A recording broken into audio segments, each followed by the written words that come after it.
So what's up, kamusta? Ayos ba tayo dyan? So nandito tayo ngayon sa may Rusi, Baliwag branch para sa update natin at meron tayong nakitang bagong kulay nitong Rusi Flex 125i. So para sa mga naghahanap ng ganitong motorcycle at pwede ito sa mga babae, lalo na yung kulay niya. So umpisa na natin yung walk around para dito. Ano nga bang update para dito? At ano nga ba yung pwede nating improvement at masasabi natin dito sa motorcycle na to? So umpisa na natin yung walk around. Ayos na ayos yan. Watch me as I take off.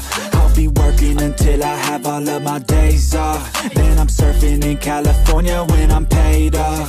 I'll be blurring my vision, sipping on that bass sauce. La da da, watch out, I'm coming, yeah. I know, I'm a hustler. I go, got me running, got me gunning for thrones.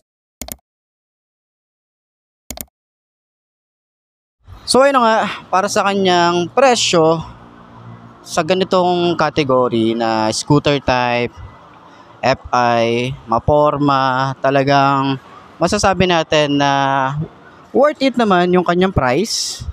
Pagdating sa category na 125cc at marami na rin akong nakikita, halos yung ganitong motorcycle. Ito yung madalas kong nakikita. Kahit dun sa lugar namin, maraming gumagamit nito. Bukod sa kakaiba nga daw at medyo wala siya masyadong pinagayahan dito sa ibang brand at maraming natutuwa sa motorcycle na to. Kakaiba siya pero napaka niya, no? Kahit maliit siya, may ibubuga. Kumbaga small but terrible siya. So umpisa na natin yung walk around para dito at kung ano nga ba yung masasabi natin na pwede nating isuggest kay Rusi na improvement para dito sa motorcycle na to. Walk around na natin.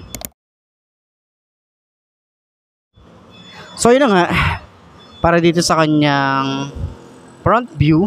Pero bago yon, gustong gusto ko yung kulay niya, pink na pink boy. Tapos yung kulay niya para siyang neon color na pastel color, para mga ganun yung datingan niya. Maganda yung approach niya para dun sa color variant na to.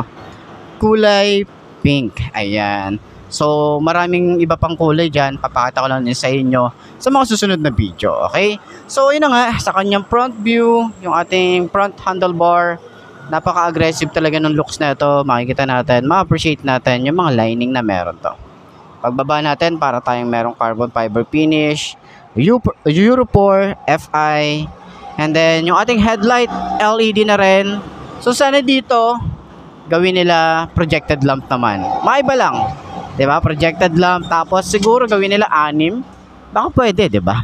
Tapos napakaangas ng kanyang front view. Ito, para siyang meron mga winglet. And park light na maangas yan. LED. Signal light niya nandito sa baba. Front fender. Bulking tingnan. Flexible. Maganda rin yung approach niya rito. May mga lining. May mga curve na design. Naka-telescopic fork tayo rito. Naka-single disc brake. Naka dual path caliper, naka mags, tube type pa rin naman to pero pwede nyo ipa-tubeless. Ang size dito ay 70/90 by 14. Maganda yung tires niya. Pero sana dito additional, masasabi natin, gawa nila or dagdagan nila ng features. Gawa nila to ng CBS. Baka naman Rusi, di ba? Sa side view, kita natin meron pa rin tayo ritong gulay board at kagandahan. Maraming nagsasabi na maganda yung ginawa ni Rusi dito na hindi rito sa may gulay board yung ating battery. Nga naman.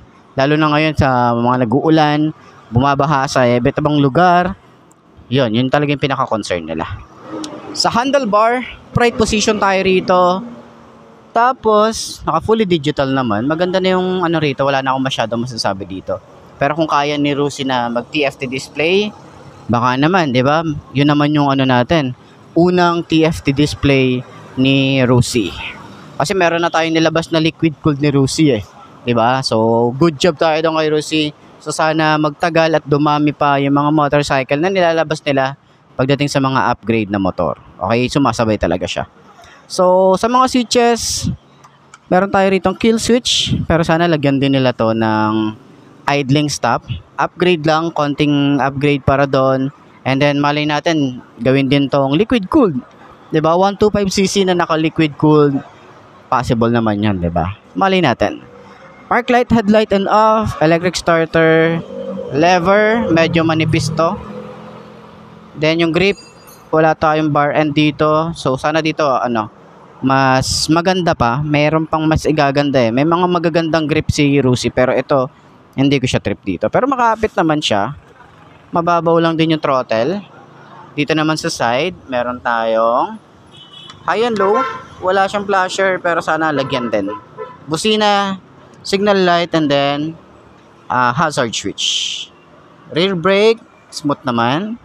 Meron pa rin tayo ritong USB charging port para sa mahabang biyahe. Malalim na kanyang side pocket. Dito rin malalim din. Meron tayong utility hook. And then sana dito improve nila yung ignition. Yung susi, ito yung isa. Yung isa kasi nandito sa may upuan eh. So, sa upuan, okay na rin naman yung design.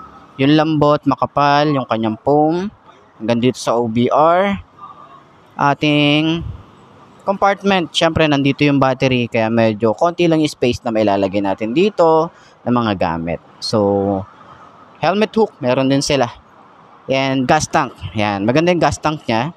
Maganda rin yung approach para dito sa kanyang grab bar na pa-Batman style. Yung sticker na Flex 125i, sana dito gawin nila na emblem naman. Wala lang, maiba lang, 'di ba? Sa mga susunod na taon, baka gawin nilang emblem, malay natin. Pero maganda na yung tsura dito sa kanyang footpegs. Ayan o, sumasabay yung design niya rito. Parang dito pwede ka nang tumapak eh. Additional na lang to eh. 'Di ba? Mas komportable. Syempre naka-air cooled pa rin naman tayo rito, pero sana malay natin mag-upgrade din sila ng liquid cooled or ibang sisi naman, Flex 150i, mga ganon, 'di ba? Tapos naka-liquid cooled. Baka naman, Rusi. Maporma yung kanyang tambucho, pero tingin ko meron pa silang mas ipaporma rito. Lalo na yung tambucho ni Sparkle 150i. Napakaangas nun. Tire hugger, meron pa rin. Meron din tayo ritong goma para sa talsik ng putek. Naka-drum brake tayo dito sa likod, pero sana gawin din nila na disc brake naman, maiba lang, 'di ba?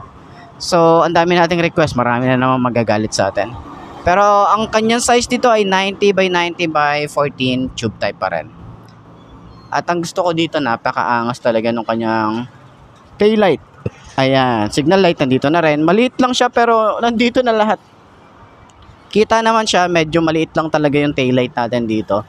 Pero kagandahan, naka-LED naman. Plate light, reflector, lagayan ng plate, malapad, and naka-single shock tayo rito or mono shock. So sana dito yung yung shock ni Sparkle 150. Ayos yun eh, no? Ang dali lang niyang i-adjust. Napakaganda nung shock na ginawa doon ni Rusi, 'di ba? Sa panggilid, ayun sa CVT niya, meron tayong kickstart. Kagandahan kasi dito, kahit malaw ba tayo, kickstart mo lang, gagana na eh, makakauwi ka na ng safe eh. 'Di ba? So, susian para sa kanyang upuan. Ayan, dito yung sinususian. Pero sana nandun sa ignition. Kung pwede lang naman, 'di ba? And then, additional features din. Side stand kill switch para dito. Safety features lang.